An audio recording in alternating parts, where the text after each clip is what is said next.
Fala, sétimo ano, beleza? Então, tô passando aqui para corrigir a nossa revisão, tá?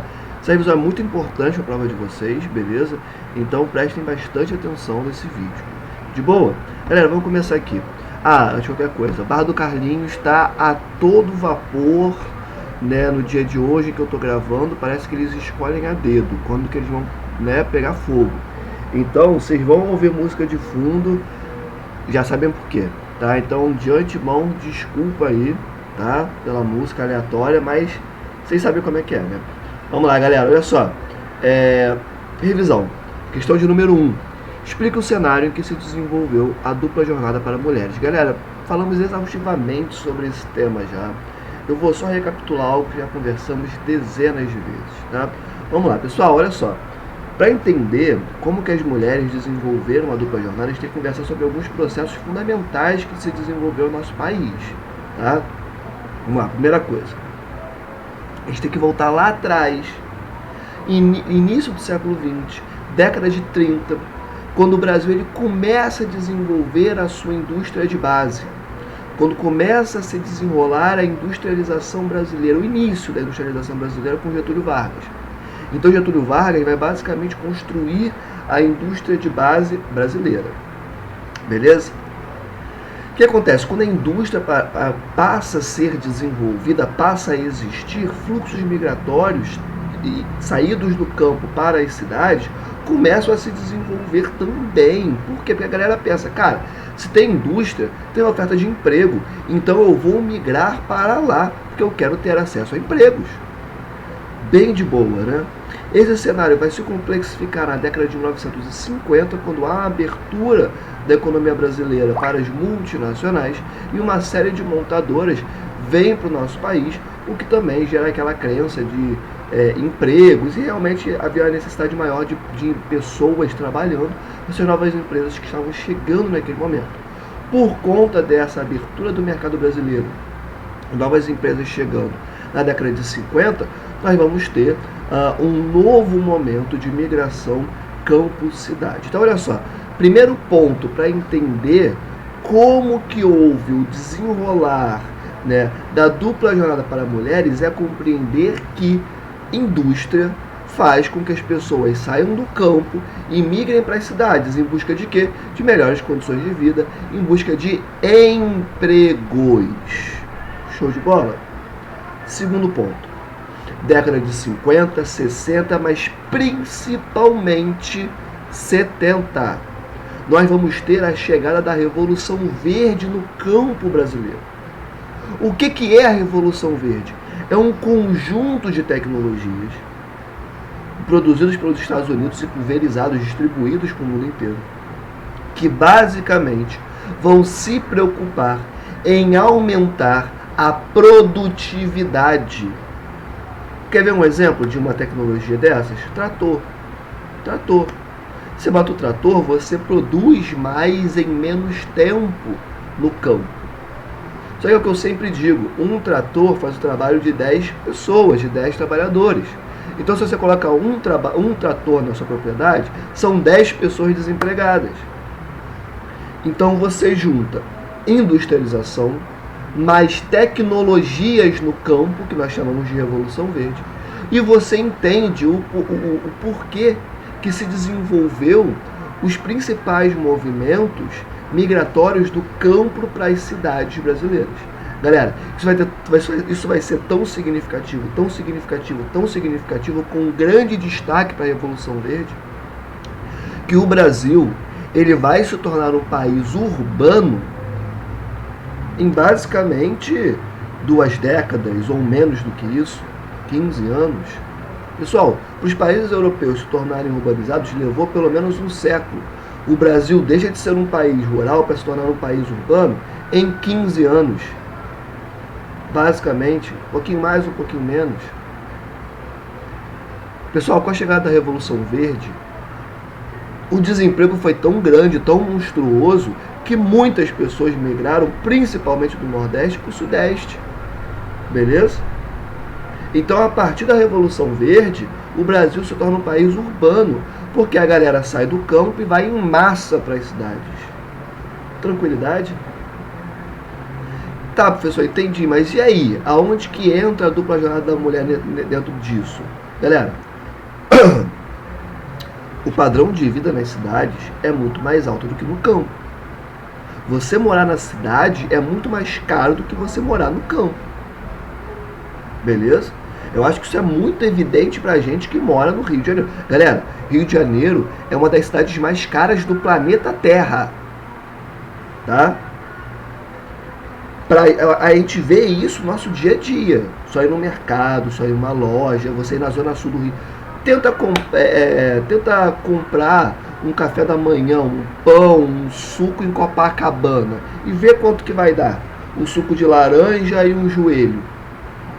Você não paga menos de 12 reais, 15 reais, 20 reais. Rio de Janeiro, eu estou falando de café da manhã. A gente pode pensar em aluguel de casas, pode pensar em compra de imóveis, pode pensar em várias outras coisas, como o próprio mercado de todo mês que a gente faz. Galera, vocês moram em uma das cidades mais caras do mundo. Viver numa cidade como o Rio de Janeiro não é nada fácil. De tal forma que, já no século XX, as famílias que migraram do campo para a cidade em busca de emprego começam a perceber, cara, só o homem trabalhando e colocando dinheiro em casa não é o suficiente. A partir daí, a mulher se vê forçada a entrar no mercado de trabalho para contribuir com o pagamento das contas de casa. Só que essa mulher, ela agora tinha que se preocupar em trabalhar 8 horas, chegar em casa e fazer janta, fazer almoço para o dia seguinte, fazer faxina, cuidar do marido, cuidar dos filhos. Então, quando nós falamos dessa dupla jornada da mulher, nós estamos falando que esta mulher trabalha na rua 8 horas e depois trabalha em casa fazendo atividades domésticas. Essa mulher é duplamente explorada. Essa é a dupla jornada para mulheres. E esse cenário se desenrola a partir da industrialização brasileira e também a partir, principalmente, da Revolução Verde, que vai motivar fluxos e fluxos de imigração campo-cidade durante o século XX, tornando o Brasil um país urbano a partir desse contexto. Tranquilidade? Então você que está meio perdido, escreve assim como resposta. A industrialização e a Revolução Verde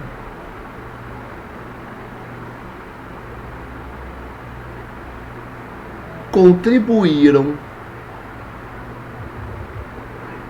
para o crescimento muito significativo de movimentos migratórios campo-cidade durante o século XX,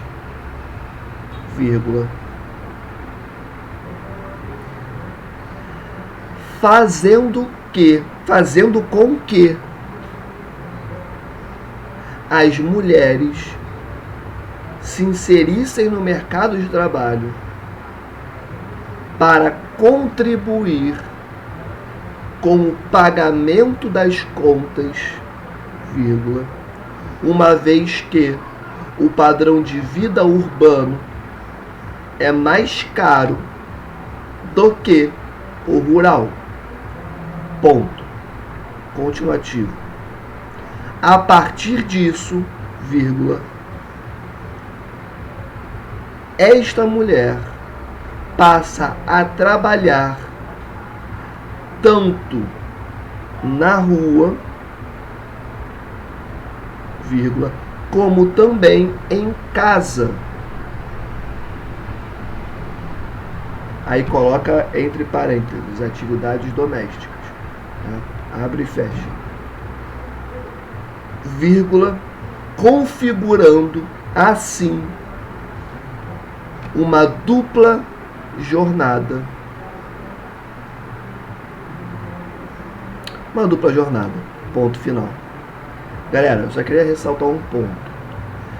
Só isso que contribuiu para as mulheres entrarem no mercado de trabalho? É óbvio que não. Eu coloquei o ponto central aqui que a geografia explica.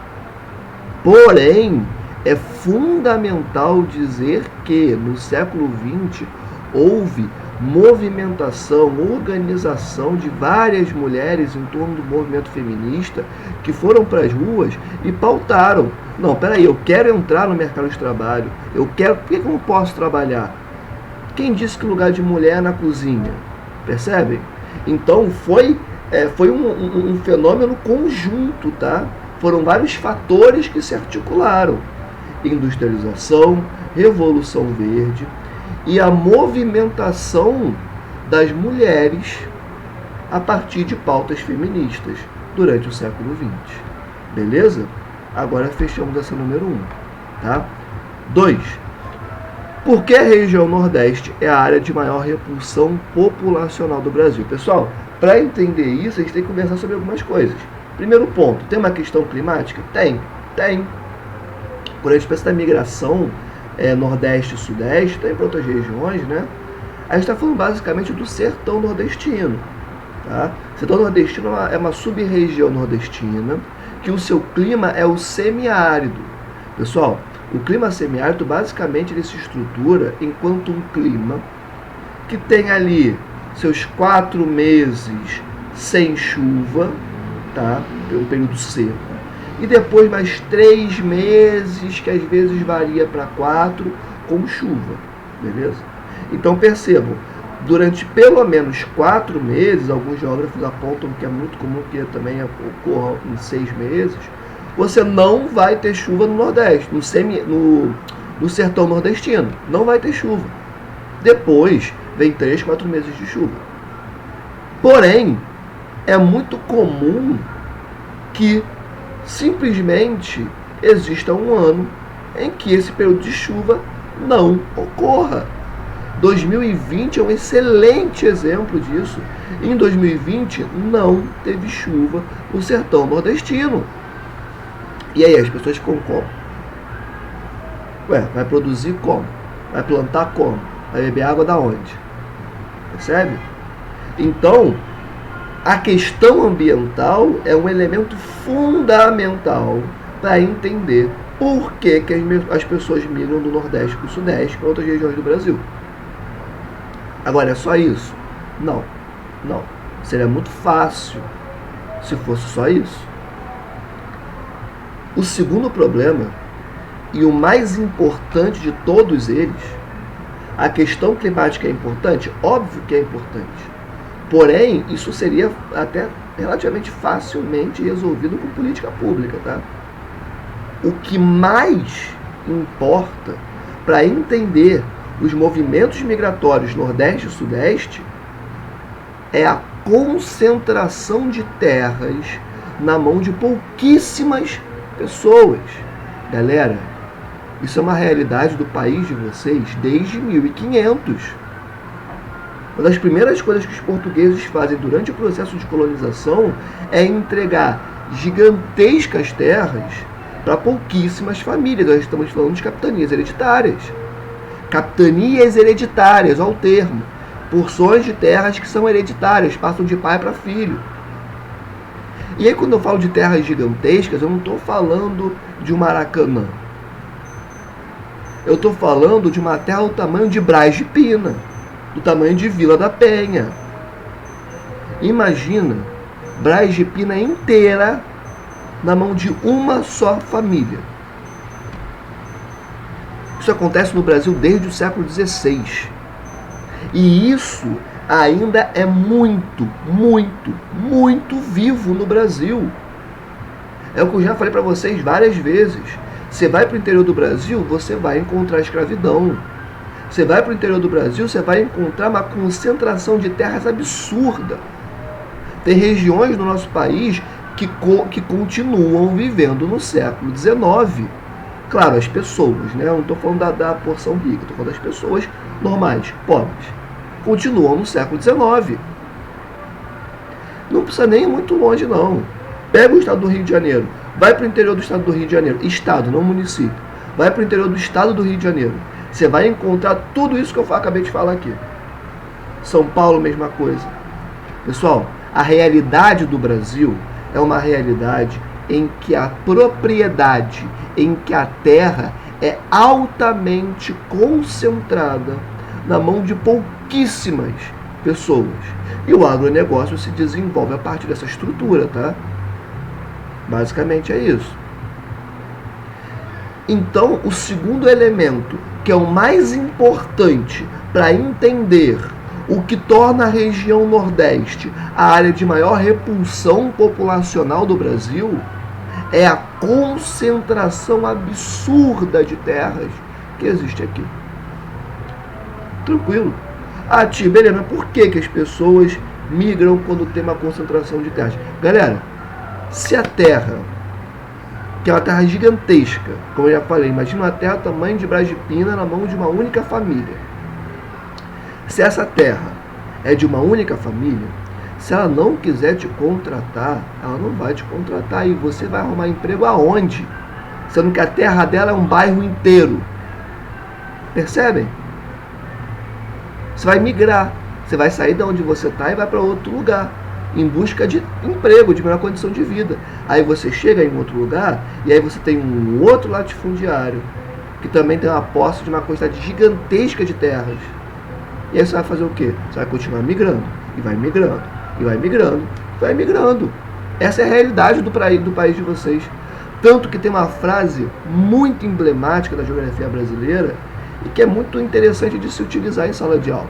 O problema do Nordeste, o problema do sertão nordestino não é a seca, é a cerca. Percebam, não é a seca, é a cerca. É a cerca que estabelece que aquilo dali é propriedade de alguém e que você não pode entrar. E ai de você se entrar. Tudo bem, galera? Então, não sei se a gente tem um gabarito para essa, mas se você quiser um gabarito, coloca assim. Isto se dá em virtude dos períodos de seca e, vírgula, principalmente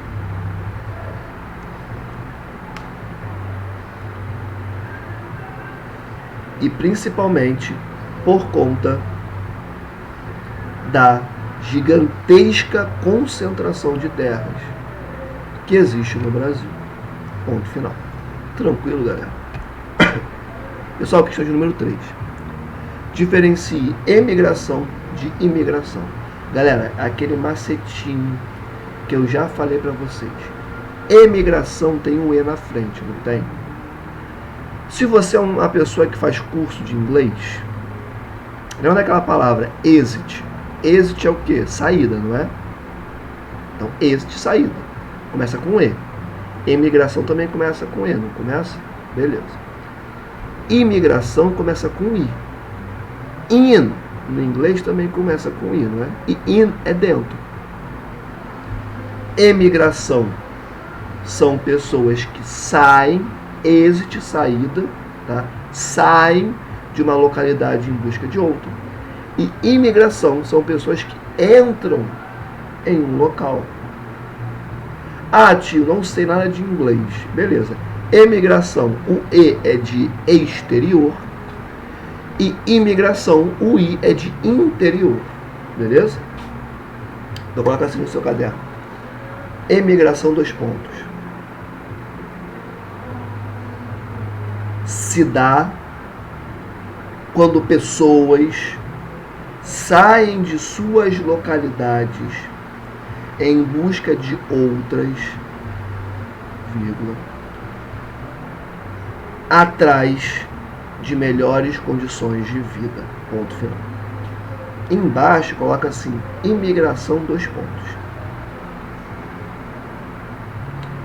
Se dá quando pessoas chegam em novas localidades. Ponto. Para facilitar o entendimento. Se você, que está aí me assistindo agora, em um dado dia da sua vida, vira e fala assim, cara, cansei do Brasil, vou morar na Alemanha, sei lá, chutei aqui um lugar qualquer, uma Alemanha. Quando você está saindo do Brasil, você está desenvolvendo uma imigração. Você está saindo, você é um imigrante. Agora, quando você chega na Alemanha, você está desenvolvendo uma imigração. Você é um imigrante. Tranquilo? Gente, basicamente é isso. Tá? Questão de número 4. Aponte os principais períodos de migração interna no Brasil. Migração interna, pessoas saindo de uma região brasileira e indo para outra e vice-versa. Migração interna, basicamente vai falar sobre isso. Pessoas migrando de pontos de dentro do Brasil. Beleza? Quais são os principais períodos de migração interna do nosso país? Primeiro período, estou olhando para cá porque eu estou com o meu rascunho aqui do lado, tá? Primeiro período vai ser das décadas de 30, 40, 50 e 60. Pessoas saindo do Nordeste para o Sudeste. Já expliquei o porquê aqui. Segundo período, Sul e Sudeste, indo para o Centro-Oeste e Norte, 50, 60 e 70. Essas são as décadas desse processo. Tio, o que aconteceu nesse segundo período, galera? Durante esse período, nós vamos ter um grande investimento por parte do governo brasileiro em desenvolver a agricultura, mais especificamente o agronegócio, no Centro-Oeste e no Norte do nosso país. Aquela ideia de ocupar regiões que historicamente não eram ocupadas pela população brasileira. Então, como que o governo brasileiro pensou em ocupar esses territórios? A partir do desenvolvimento do agronegócio nessas localidades. Beleza? Focando principalmente em quê? Em plantio de soja e em pecuária. Basicamente, a economia brasileira de 2022, tá? Então, galera, quando nós olhamos para esse segundo período, nós temos um cenário em que o governo brasileiro estimulou a ida de muitas pessoas para lá, principalmente grandes empresários. Tá? Mas era um período em que uma pessoa comum, né, poderia ir para essas regiões e ou se tornar mão de obra empregada ou conseguir um pedaço de terra e desenvolver ali suas produções. Tá? Então foi um período de grande imigração do Sudeste para o Centro-Oeste e para o Norte. O Sudeste, o Sul, para o Centro-Oeste e para o Norte. Não preciso nem dizer, né, que isso vai explicar o porquê que hoje em dia basicamente só resta 5% do Cerrado. Por que o Cerrado está intensamente destruído. Isso também explica por que a Amazônia está em constante destruição. Por que o arco do desmatamento já está envolvendo a Amazônia com muita força. É um processo que começa a se desenvolver nesse período e que hoje em dia nós percebemos a continuidade desse processo. Beleza? Então, entender isso é entender por que a Amazônia está em constante ataque, né? Madeireiros, mineradores e, obviamente, indivíduos ligados ao agronegócio, plantio de soja e pecuária, principalmente. Tá? E também vai entender por que o Cerrado foi amplamente destruído e só restam basicamente 5% do que já foi o Cerrado um dia. Beleza? Então esse é o segundo período. O terceiro período, ele vai se desenvolver basicamente em torno de pessoas saindo de grandes metrópoles, indo para cidades médias. Esse período ele já vai se desenrolar da década de 70 até a década de 1990. Já adianto que esse terceiro período e o quarto período são muito complementares, são muito parecidos entre eles, tá? Vamos lá. Por que as pessoas estavam saindo de grandes metrópoles e indo para cidades médias? Um fenômeno que acontece até hoje, tá? Galera, é o seguinte, isso inclusive vai contribuir para que vocês respondam a questão de número 6, tá? Mas vamos lá. Pessoal, grandes metrópoles como São Paulo são localidades, são territórios em que a mão de obra é mais barata, em que a legislação ambiental é mais forte, mais presente, por mais que nem de longe seja perfeita. Tem uma maior fiscalização para que os impostos das empresas sejam pagos. Há uma maior presença do Estado sobre as empresas nessas localidades. Agora, em cidades médias, em cidades do interior, não há essas mesmas características. Nós dizemos que esses elementos são conhecidos como fatores locacionais. Fatores locacionais são elementos, são fatores que atraem empresas. Beleza? Esses fatores são mão de obra barata, legislação ambiental mais frágil, isenção fiscal, metro quadrado de preferência sendo entregue para as empresas totalmente de graça. Beleza? Vamos lembrar, empresa multinacional se preocupa com uma única coisa, lucro. Ela não está nem aí se vai gerar desemprego, desmatamento, um monte de consequências. Isso não importa para a empresa multinacional. A única coisa que importa para esses agentes econômicos é o lucro, apenas. Então, ir para o interior do Nordeste com uma montadora pode ser muito interessante para uma empresa multinacional. Por quê? Porque lá ela vai ter acesso a dezenas de fatores locacionais, o que vai fazer com que ela gaste cada vez menos com a produção do seu produto. E se ela gasta menos para produzir aquele produto, ela lucra muito mais na venda. Sacou? Para você que está perdido ainda, imagina que uma empresa multinacional, ela gasta, sei lá, número completamente aleatório aqui, tá, gente? R$2 para fazer um produto. E aí ela te vende por 5. Ela lucrou R$3. Perfeito? Se essa mesma empresa pode ir para um local onde ela vai gastar R$1 para produzir aquele produto e continuar vendendo por R$5, ou até aumentar um pouquinho, colocar por R$6, R$7, olha essa margem de lucro gigantesca que essa empresa não vai ter. Percebe? Então as empresas multinacionais localizadas na região sudeste passam a migrar para regiões interioranas do Brasil. Aqui em específico eu coloquei as cidades médias. Volta Redonda vai crescer muito por conta disso, aqui no estado do Rio de Janeiro. Beleza? É um exemplo clássico que nós damos em sala de aula. Recebe uma série de empresas e o recebimento dessas empresas gera fluxos migratórios para lá e Volta Redonda vai crescendo, crescendo, crescendo, e é a cidade importantíssima que é hoje em dia. Tranquilo? Mas isso explica também por que vai se desenrolar na sequência movimentos migratórios de retorno para o Nordeste. Porque essas empresas vão sair do Sudeste, vão buscar o Nordeste depois de um tempo, porque lá é mais barato de produzir. E aí aqueles indivíduos que migraram para o Sudeste em períodos anteriores vão começar a retornar. Ou esses indivíduos ou os seus filhos, seus netos. Beleza, galera?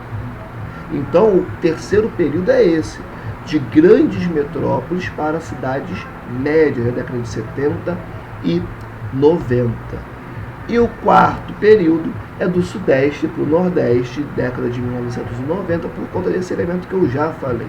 Já tinha comentado com vocês que o terceiro e o quarto período se complementam. E o quarto período é justamente isso.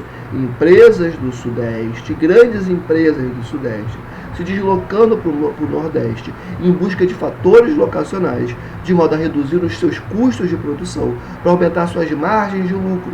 E com essas empresas migrando de volta para o Nordeste, você vai ter um movimento migratório do Sudeste para o Nordeste agora. Aquelas mesmas pessoas que migraram em períodos anteriores do Nordeste para o Sudeste vão migrar de volta do Sudeste para o Nordeste. Ou aquelas mesmas pessoas, ou os seus filhos, seus netos, e por aí vai. Tranquilidade, gente? Tranquilo? Então, olha só. Você que está perdido e não sabe como responder essa questão, você pode colocar assim, ó. Coloca umzinho e circula esse umzinho. E aí você escreve do lado do 1 assim, ó, Nordeste, setinha, Sudeste, abre parênteses, 1930, barra, 40, barra, 50, barra, 60, fecha parênteses. Embaixo, 2, escreve o 2, circula o 2 e coloca assim, Sul e Sudeste, setinha, Centro-Oeste e Norte, abre parênteses, 1950, barra, 60, barra, 70 e fecha parênteses. Embaixo, você escreve assim, 3, faz o 3, circula esse 3 e escreve grandes metrópoles, setinha, cidades médias. Dentro do parênteses, você vai colocar 1970, tracinho, 1990, fecha parênteses. Embaixo, você vai escrever o número 4, vai circular esse número 4.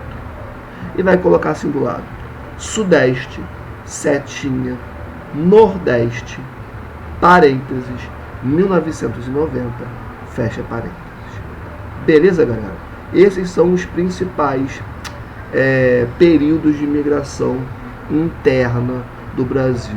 Eu tinha comentado que essa era a resposta número 5, dela não, tá? É da número 4, desculpa. Galera, agora vamos para a questão de número 5. Aponte os principais grupos étnicos formadores da população brasileira. Pessoal, basicamente são negros, indígenas, brancos e asiáticos. Beleza? Já é a resposta. Vou para o número 6. Explique a reestruturação do espaço industrial brasileiro. Galera, quando eu falo de reestruturação do espaço industrial brasileiro, eu estou falando da saída de grandes empresas multinacionais do Sudeste e Sul, mas principalmente Sudeste, indo para o interior do Brasil, cidades médias, retornando para o Nordeste, enfim. Beleza? Você pode escrever assim como resposta no seu caderno. Em virtude da busca por fatores locacionais, grandes empresas passam a sair da região Sudeste e buscar a região Nordeste não, coloca assim, e passam a buscar cidades médias em busca de fatores locacionais. Beleza? Não sei se ficou muito repetitiva essa resposta. Eu acabei perdendo o fio da meada. Então eu vou ditar de novo, tá? E muito provavelmente de outra forma, porque eu faço na hora a resposta, tá? Em busca de fatores locacionais, grandes empresas migram da região Sudeste do Brasil para cidades médias. Ponto final. Tá? 7. Explica o cenário que motivou a migração de retorno para a região Nordeste. Galera, qual é o cenário que vai motivar a migração de retorno? Eu vou até ditar direto, tá? Escreve aí no seu caderno. Já expliquei isso já.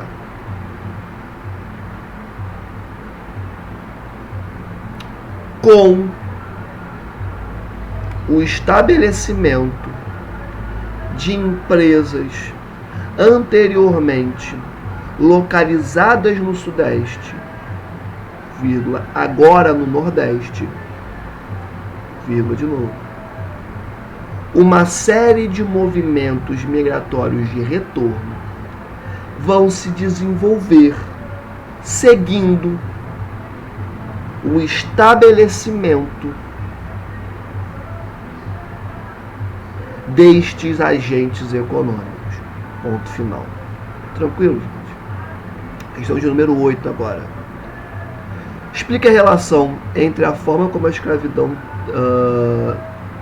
teve fim no Brasil e a atual discriminação racial presente em nosso país. Galera, olha só. Já conversamos sobre isso. Isso vai falar basicamente sobre racismo estrutural. Pessoal,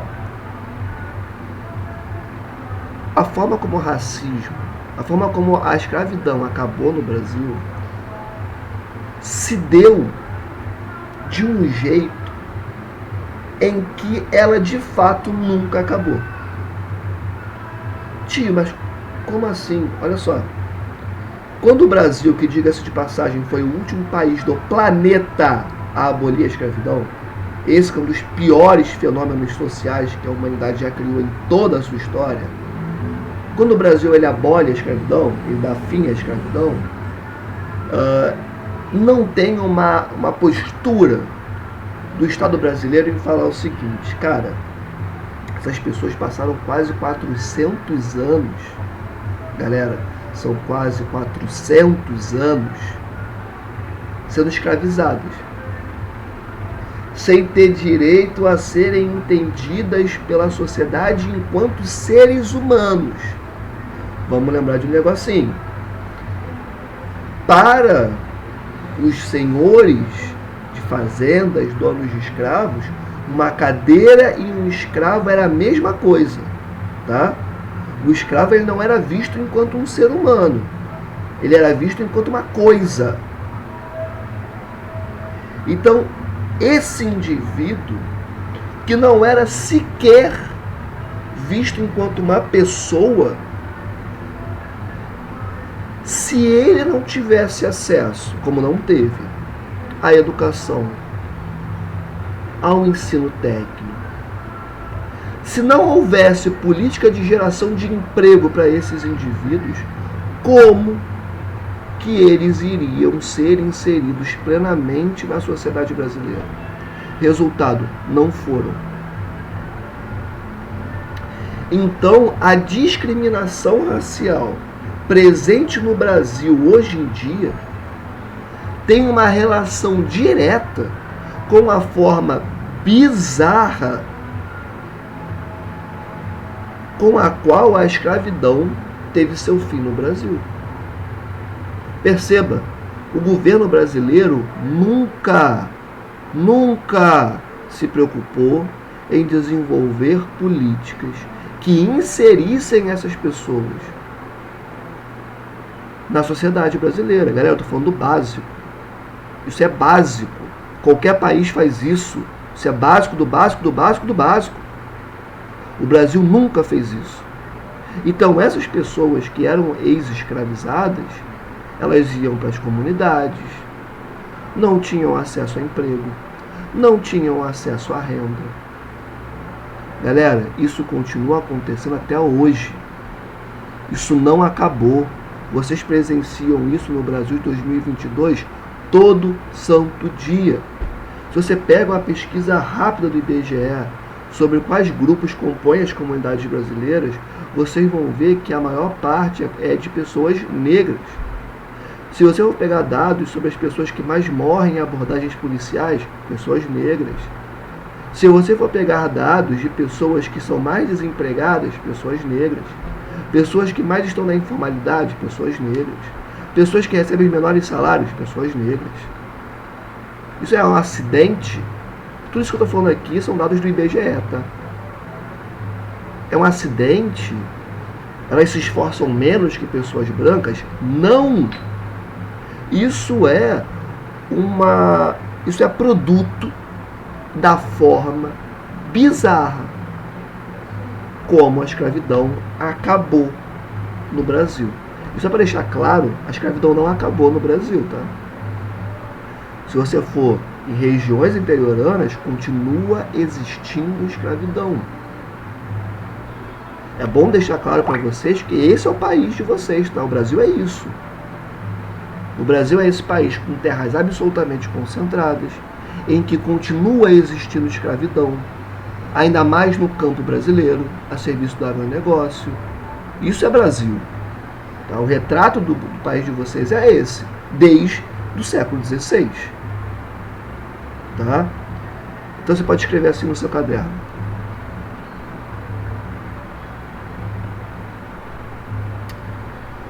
em virtude da falta de políticas públicas que contribuíssem com a inserção de pessoas negras na sociedade brasileira, vírgula, há, até hoje, uma grande discriminação racial por conta deste cenário. Ponto final. Tem um outro elemento que é muito importante de ser levantado aqui nessa questão de número 8. Tem um pesquisador brasileiro, um dos maiores, assim, se chama Silvio de Almeida. Ele tem um livro que fala sobre racismo estrutural. Ele é um dos maiores nomes do Brasil e da América Latina sobre esse tema, tá? E o Silvio de Almeida, ele fala o seguinte: cara, o racismo no Brasil, ele não é um ponto fora da curva. As pessoas que são racistas no Brasil não são loucas. O Brasil, ele nasce enquanto país sobre a escravidão. Seja de indígenas, seja de pessoas negras. O que o professor está falando para a gente, o Silvio de Almeida? Que o país, Brasil, ele nasce, ele é construído enquanto Brasil em cima da escravidão. Ou seja, o Brasil já nasce escravizando pessoas. Então não dá para você entender o racismo no Brasil pensando que quem é racista é doente, é uma patologia. Não! Você está falando de um fenômeno social que desde o início do nosso país existe. Pessoal, tem mais ou menos 135, 145 anos, posso estar errado nesse número, mas não tem nem 200 anos que a escravidão acabou. Pessoal, foram quase 400 anos de escravidão e não tem nem 200 que a escravidão acabou. Acabou, né?